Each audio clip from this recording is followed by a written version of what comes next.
Eh bien bonjour, je suis Catherine Muller, la présidente de l'Union nationale des entreprises du paysage, et c'est dans ce beau site des Tuileries, à l'occasion de cet événement extraordinaire Jardin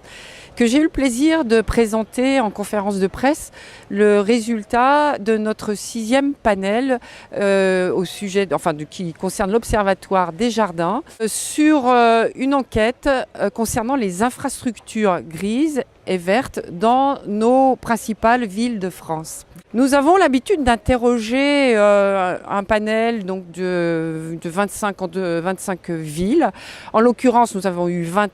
réponses réparties sur toute la France, d'où l'intérêt de cette enquête. Et nous voulions nous intéresser aux problématiques des infrastructures et comment les villes arrivent à transformer les infrastructures qu'on pourrait appeler grises en infrastructures vertes. Alors donc les infrastructures vertes, de par leur définition, sont les infrastructures qui sont végétalisées. Et bien alors on connaît bien entendu les parcs et jardins qui sont de nature des infrastructures vertes, mais les berges, les forêts urbaines, tous les emplacements végétalisés, quels qu'ils soient. Et les infrastructures grises, on va recenser parmi elles les parkings, les places publiques qui sont minérales, les infrastructures ferroviaires, bref, tout ce qui a eu tendance à être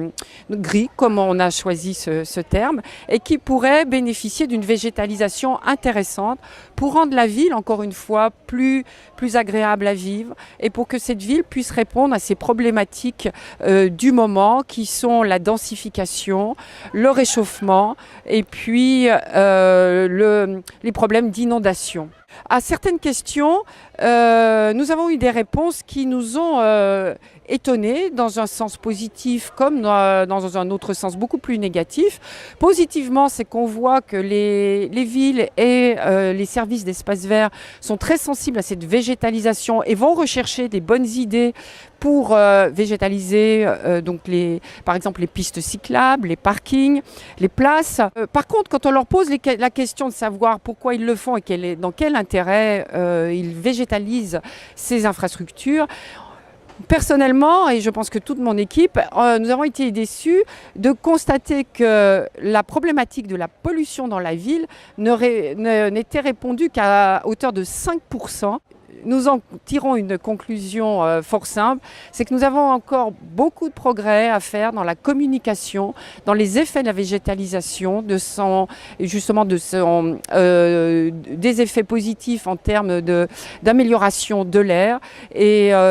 donc, tout ce travail-là, nous allons essayer de l'améliorer grâce à ce service que nous rend l'Observatoire des villes vertes et puis aussi le palmarès des villes vertes.